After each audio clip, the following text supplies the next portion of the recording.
Shalom, selamat pagi sahabat Lexio Divina yang dikasihi Tuhan Yesus Kristus.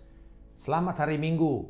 Dalam renungan mingguan kita akan membahas tentang strategi bertahan di masa-masa penyesatan pada akhir zaman. Dan kita akan melihat nasihat terakhir dari Yudas di dalam Yudas pasal yang pertama ayat 22 dan juga 23. Tunjukkanlah belas kasihan kepada mereka yang ragu-ragu.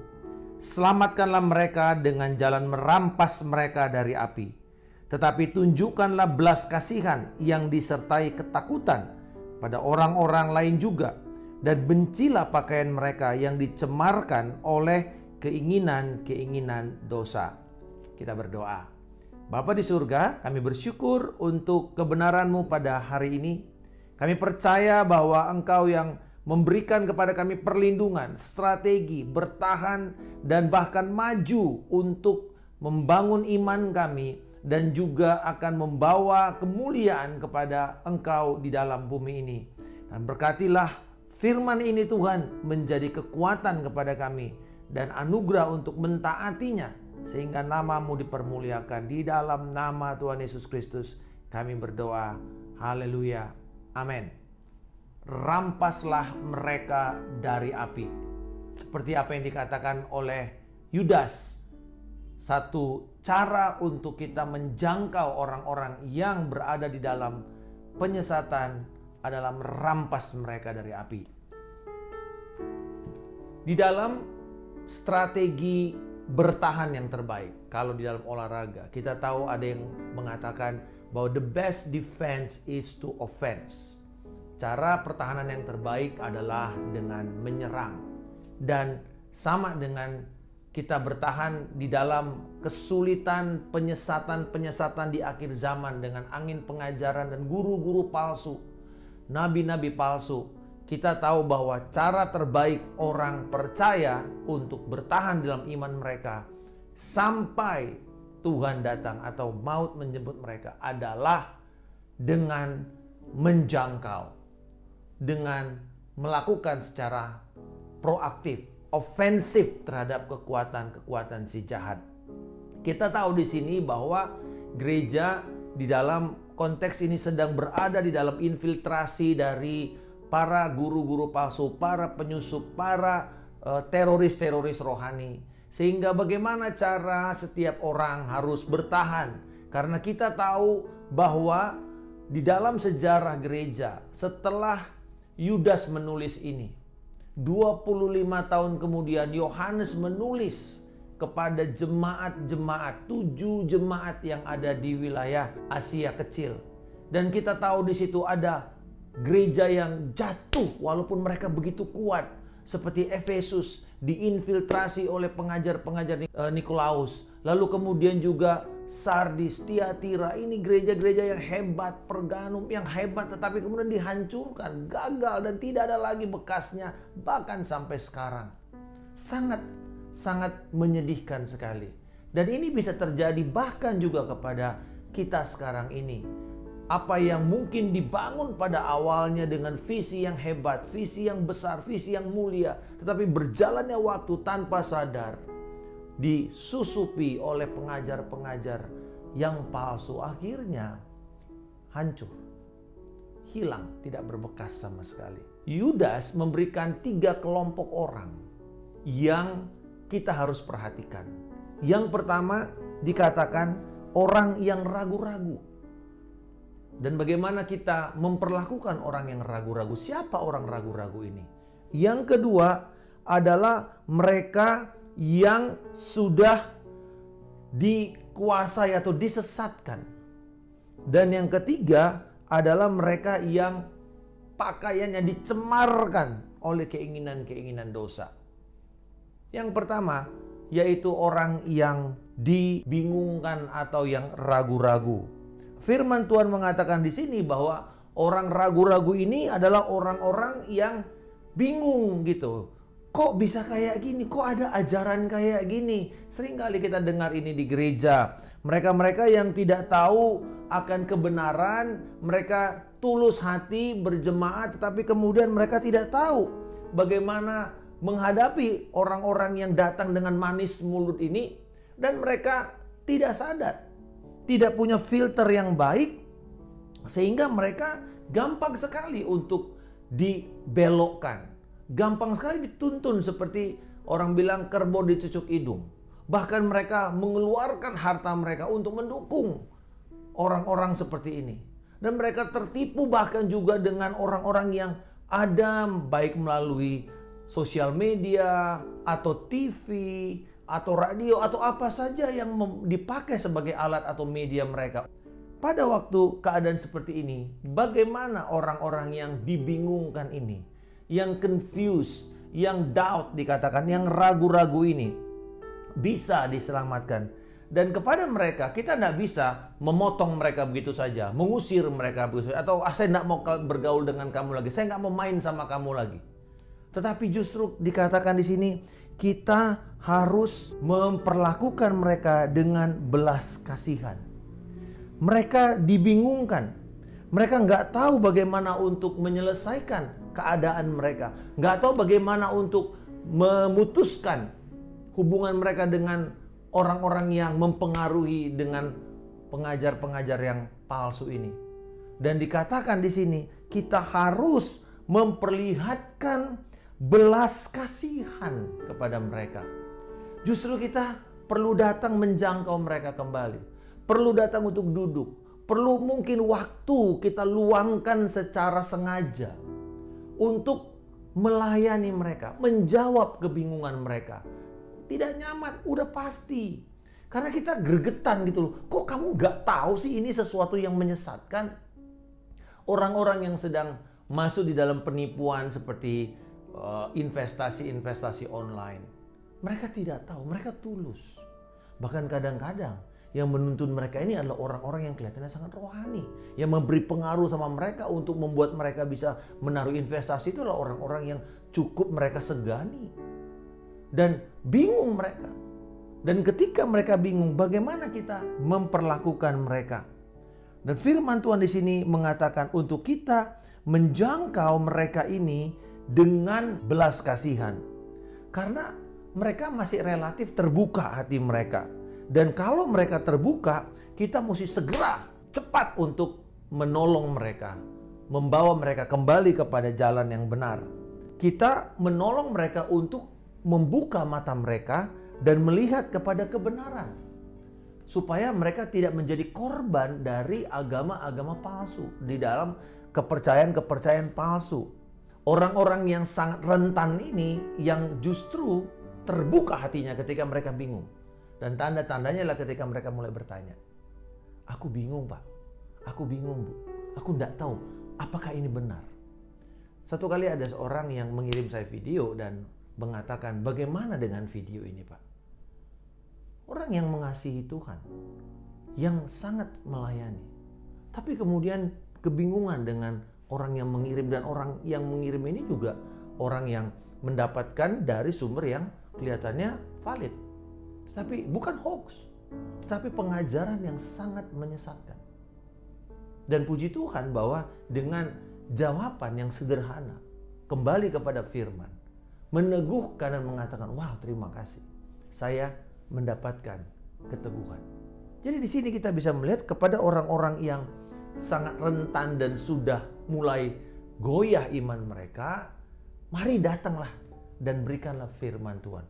Jangan mengatakan pokoknya gitu, enggak. Mari buka, mari bantu mereka untuk mereka bisa mengerti akan kebenaran firman.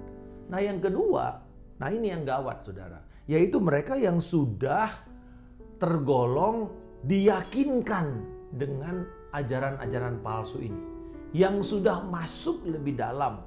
Mungkin mereka bahkan sudah mulai mempengaruhi orang lain. Mereka sudah mulai untuk menarik orang kepada apa yang mereka yakini. Dan orang seperti ini dikatakan adalah orang-orang yang memberitakan Injil dengan cara yang berbeda. Rasul Paulus dengan jelas mengatakan di dalam kitab Galatia pasal yang pertama, dia katakan, aku heran kepada kalian semua yang kok begitu cepat untuk berbalik dari Injil Kristus Yesus.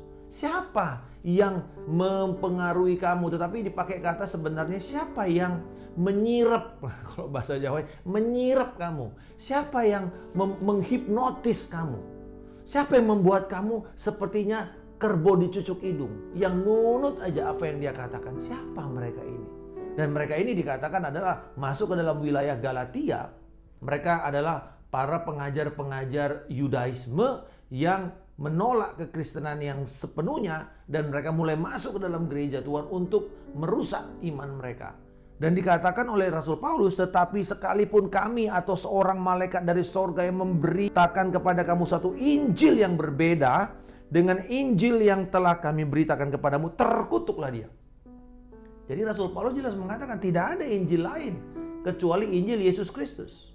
Dan Rasul Paulus memberikan juga kepada jemaat, para pemimpin-pemimpin jemaat di Efesus, pada waktu dia akan berpisah dengan para penatua ini. Kita tahu bahwa Efesus ini salah satu kota yang begitu penting di wilayah Asia Kecil dan menjadi pusat juga dari pergerakan kekristenan. Rasul Paulus meninggalkan mereka di Miletus dan memberikan kata-kata atau pidato perpisahan di dalam Kisah Rasul 20. Pada ayat yang ke-28 dan 29, dia menegur, dia mengingatkan para pemimpin ini. Dikatakan begini, karena itu jagalah dirimu dan jagalah seluruh kawanan, karena kamulah yang ditetapkan Roh Kudus menjadi penilik untuk menggembalakan jemaat Allah yang diperolehnya dengan darah anaknya sendiri. Aku tahu bahwa sesudah aku pergi, serigala-serigala yang ganas akan masuk ke tengah-tengah kamu dan tidak akan menyayangkan kawanan itu. Bahkan dari antara kamu sendiri akan muncul beberapa orang yang dengan ajaran palsu, mereka berusaha menarik murid-murid dari jalan yang benar dan supaya mengikut mereka. Wow, Rasul Paulus mengatakan kepada para pemimpin di Efesus, hati-hati. Serigala-serigala ini bukanlah serigala secara harafiah, tetapi orang-orang yang akan memangsa murid-murid Tuhan, gereja Tuhan, untuk ditarik kepada ajaran palsu. Dan yang lebih menyedihkan dikatakan beberapa di antara kamu. Artinya waktu itu para penatua-penatua lagi kumpul bertemu Paulus. Dan dia katakan beberapa di antara kamu ini loh. Wah, berarti ini pemimpin-pemimpin senior. Ini orang-orang yang dipercaya Paulus.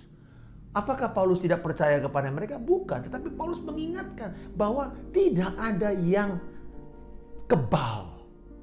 Kita harus menyadari bahwa kita menjaga diri kita. Sebagai pemimpin kita mesti menjaga kesehatan pengajaran kita. Kesehatan doktrin yang kita sampaikan kepada jemaat. Ketika seorang pengkhotbah harus mengkhotbahkan kesehatan doktrin yang benar. Doktrin yang lurus, ortodoksi, doktrin pengajaran yang lurus. Yang membuat orang akhirnya akan memiliki gaya hidup yang benar. Ortodoksi akan menuntun kepada ortopraksi, kepada praktek-praktek yang lurus, yang benar sesuai dengan firman Allah.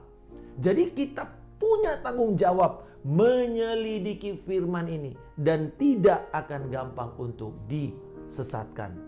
Dan saudara-saudara, sahabat Lex Hidupin yang dikasih Tuhan Yesus Kristus, kepada yang kedua ini, kepada mereka yang sudah betul-betul yakin dengan pengajaran palsu ini, Alkitab berkata, rampaslah mereka dari api. Berarti mereka ini sudah berada di dalam kondisi yang berbahaya, kondisi yang sudah tersesatkan, tetapi mereka masih ada di dalam gereja Tuhan. Mereka masih ikut di dalam persekutuan. Mereka masih ada di dalam kelompok-kelompok pemuritan. Apa yang kita kerjakan? Mereka bukan orang yang jadi sempalan, bukan. Mereka kadang-kadang masuk ke dalam gereja Tuhan. Dan apa yang kita mesti lakukan? Rampas mereka dari api. Nah, istilah rampas dari api ini sebenarnya mengingatkan bahwa Yudas ini paham benar tentang perjanjian lama. Karena terminologi rampas dari api itu adalah terminologi yang dipakai oleh nabi-nabi pada masa perjanjian lama. Sebagai contoh, adalah ketika Amos bernubuat tentang bangsa Israel. Di dalam Amos 4 ayat yang ke-11.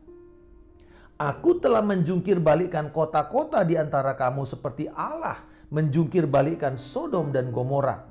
Sehingga kamu menjadi seperti puntung yang ditarik dari kebakaran. Namun kamu tidak berbalik kepadaku.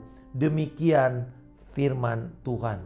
Saudara-saudara, kita tahu bahwa Yudas memberikan ilustrasi salah satunya tentang Sodom Gomora.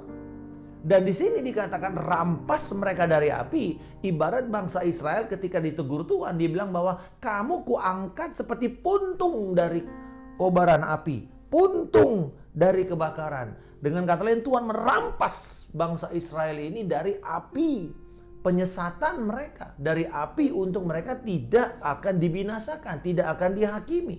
Karena kita tahu di dalam perjanjian lama, bangsa-bangsa yang menentang Allah habis, punah. Di mana bangsa Mesir, yaitu bangsa Put yang membangun Mesir sebelumnya? Tidak ada lagi. Di mana bangsa Amon, bangsa Moab? Tidak ada lagi. Yang ada cuma peninggalan kata Aman yang menjadi ibu kota Yordan. Di mana bangsa-bangsa besar yang dulu Asyur yang membangun kerajaan Asyur? Nggak ada. Semua sudah hilang. Kenapa? Sederhana. Tuhan kalau menghakimi dipunahkan bangsanya. Kecuali bangsa Israel. Dan itu pun Tuhan mengatakan Tuhan mengambil mereka dengan merampas dari kebakaran, dari api.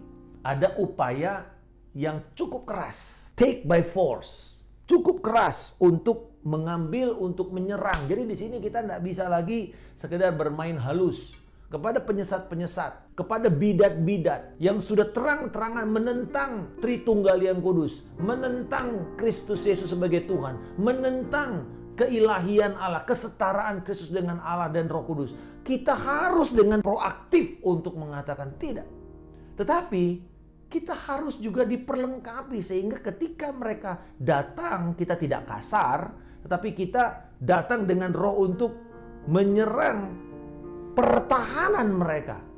Pertahanan doktrin-doktrin salah yang sudah seperti dicuci otak sama mereka.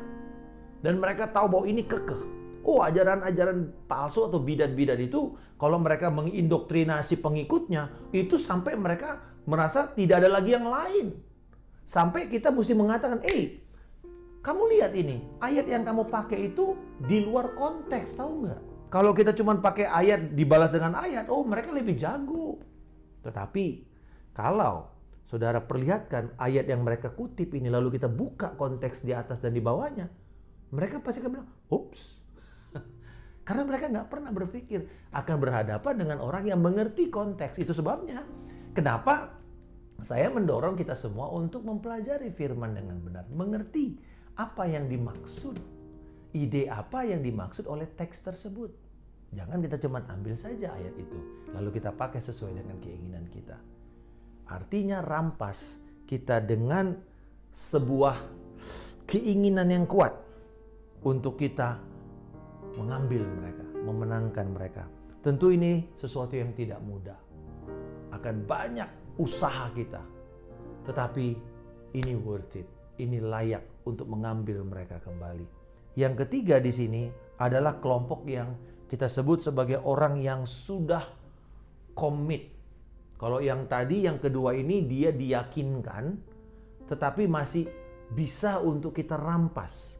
Nah, kalau yang ketiga ini adalah orang yang sudah committed, orang yang sudah terjual habis, orang yang sudah mau mati demi pengajaran sesat ini. Dan yang ini, Alkitab mengatakan kita harus melakukan disertai ketakutan. Dibilang kepada orang lain juga, ayat 23. Maksudnya ketakutan di sini bukan kita takut-takut, tetapi kita mesti berhati-hati. Karena mereka ini adalah orang yang justru bersedia berbalik dan kadang-kadang mereka mampu untuk membuat orang yang tulus, orang yang berjuang bisa berubah. Karena kemampuan mereka di dalam mempengaruhi, di dalam psikologi, membuat orang itu di flip, berubah kubunya. Mereka ini memiliki sebuah ciri, yaitu apa? Pakaian mereka dicemari oleh keinginan-keinginan dosa. Kata pakaian di dalam bahasa Yunani itu ada dua, yaitu pakaian jubah yang luar dan pakaian dalam. Nah, yang dipakai di sini istilahnya itu adalah pakaian dalam. Dan pakaian dalam ini dikatakan pakaian yang sudah tercemar. Kalau ada istilah di dalam kitab Yesaya bahwa dikatakan kesalehan mereka seperti kain kotor. Kata kain kotor itu bukan kain lap. Dulu saya berpikir itu topo, kain lap, kain pel. Bukan. Tetapi itu adalah kain, mohon maaf, itu seperti kalau sekarang itu pembalut wanita yang sudah kotor. Ya.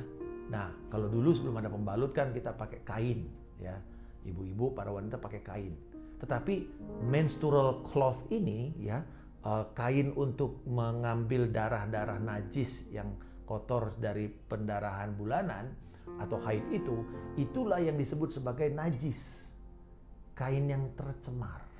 Nah, bayangkan bahwa dikatakan oleh Alkitab, kesalehan manusia sebaik apapun ternyata tidak lebih dari sebuah kenajisan di hadapan Allah.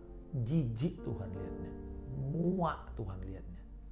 Dan dikatakan di sini, pakaian mereka adalah pakaian yang najis, yang tercemar. Tentu tidak ada kita sama sekali di sini. Mohon maaf, kalau ada pakaian dalam seseorang yang sudah dipakai, lalu kemudian kita mau pegang-pegang, tidak mungkin. Kita pasti akan cepat-cepat, kalau kita mesti harus bersihkan, kita mesti masukkan ke dalam mesin cuci atau ke dalam rendaman air. Nggak akan mungkin kita mau pakai, nggak akan mungkin kita mau nikmati. Nah, saudara-saudara, sahabat sekalian, ini yang dikatakan. Orang-orang seperti ini, orang-orang yang sudah kayak terjual habis, pikirannya sudah tersesat, dan kedagingan itu menguasai hati mereka, sehingga kemudian mereka ini malah senang dengan kecemaran-kecemaran ini. Dan ketika kita mendekati orang seperti ini, kita harus ekstra hati-hati. Karena tidak ada yang kebal, saya katakan sekali lagi. Ini orang bisa membuat yang tulus disesatkan. Bahkan orang-orang yang dulunya pembela kebenaran bisa berbalik menjadi pejuang kepada mereka. Satu bahaya yang begitu serius, mereka sudah dalam tertipu, dan mereka juga bahkan bangga dengan kondisi mereka ditipu. Bangga dengan pernyataan-pernyataan yang sebenarnya kalau kita renungkan lagi sudah tidak masuk akal, dan kemudian penuh dengan kebodohan-kebodohan. Kita kadang-kadang ketawa dengan kebodohan-kebodohan yang mereka ucapkan dengan lantang.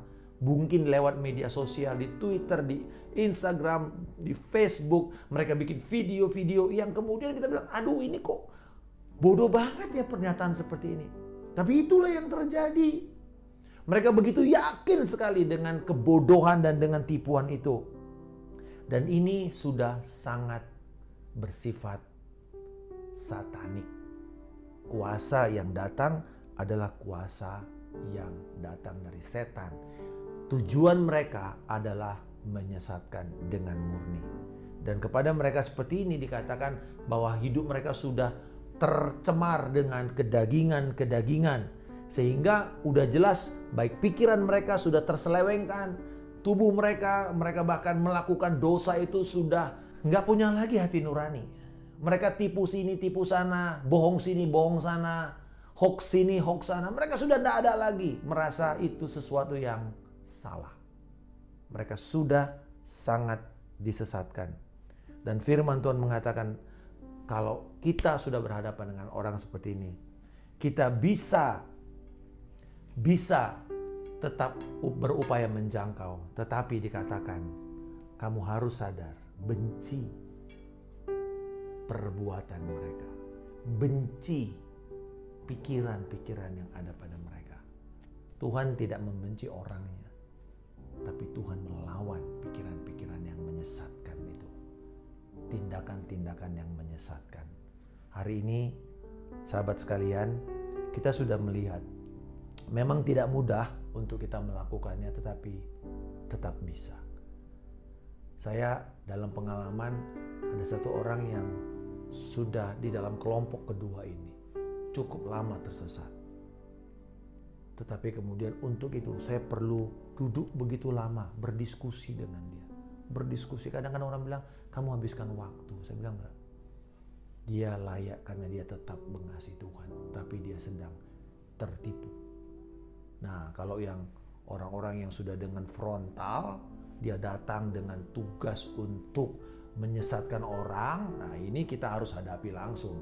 Kita duduk sama mereka, kita buka dan kita menghadapi, tetapi hati-hati karena kita jangan sampai bergaul terlalu dalam sehingga kadang-kadang kita akhirnya tersesat juga di dalam. Ini contohnya seperti petugas-petugas penegak hukum yang melakukan infiltrasi, penyusupan kepada organisasi mafia, pengedar obat bius, atau mungkin teroris. Ketika mereka masuk terlalu dalam, kadang-kadang mereka sudah kebingungan akan identitas mereka. Mereka harus pakai juga barang haram itu, sehingga mereka juga menjadi orang yang terkena. Mereka menjadi pecandu. Bayangkan petugas keamanan, petugas hukum, mereka kecanduan. Kenapa? Karena mereka masuk di dalam organisasi-organisasi kejahatan yang terorganisir. Nah ini saudara-saudara, kadang-kadang kita berusaha untuk masuk, melayani mereka, tetapi akhirnya kita yang disesatkan. Karena mereka adalah orang yang sangat rindu untuk membuat orang-orang itu disesatkan. Tetapi hari ini kita belajar. Kita melihat ada 3 kelompok ini. Yang pertama tadi, yang ragu-ragu, yang bingung. Mereka yang rentan. Mereka masih nggak tahu kenapa bisa begini. Fenomena apa ini? Kok pendeta, kok hamba Tuhan bisa melakukan tindakan-tindakan yang kelihatannya ini malah hal yang sangat berdosa. Gaya hidupnya kok sepertinya tidak mencerminkan gaya hidup seorang pelayan Kristus yang penuh kerendahan hati, kesederhanaan. Dan kepada mereka kita bisa menjelaskan firman Tuhan dan bagaimana kebenaran mengatakan.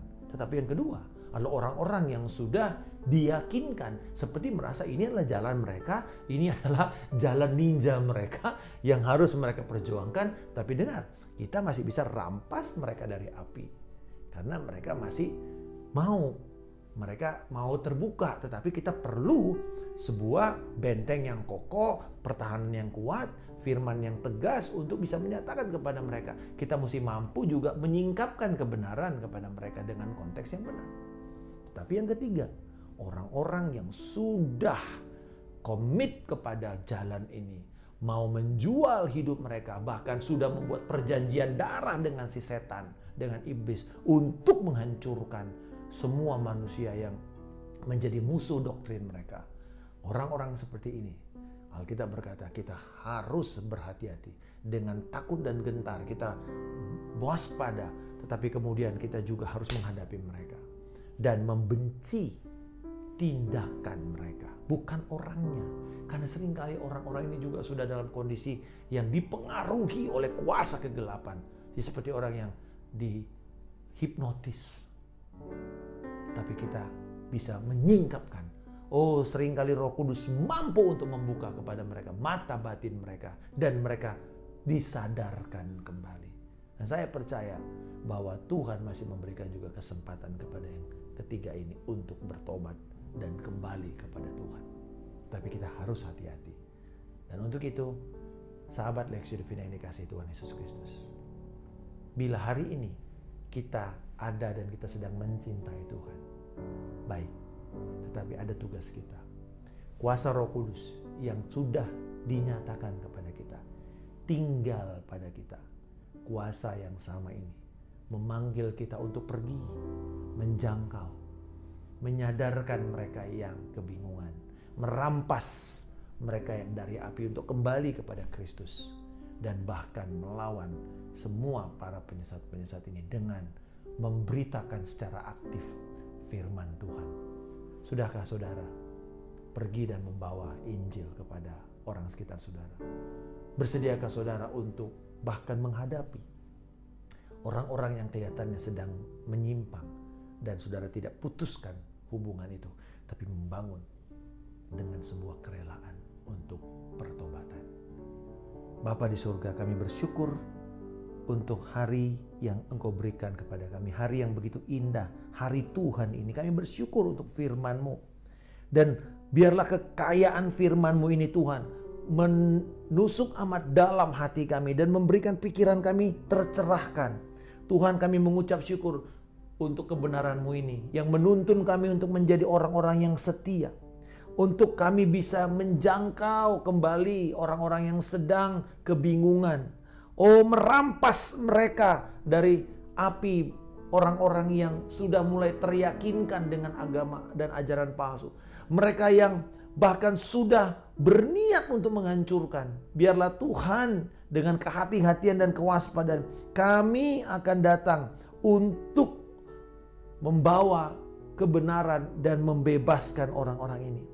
Tuhan, biarlah ada belas kasihan.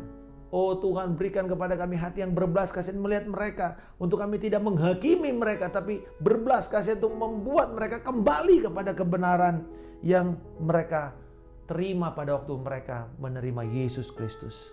Terima kasih Tuhan. Dan tolonglah kami untuk bisa menjadi waspada, vigilant.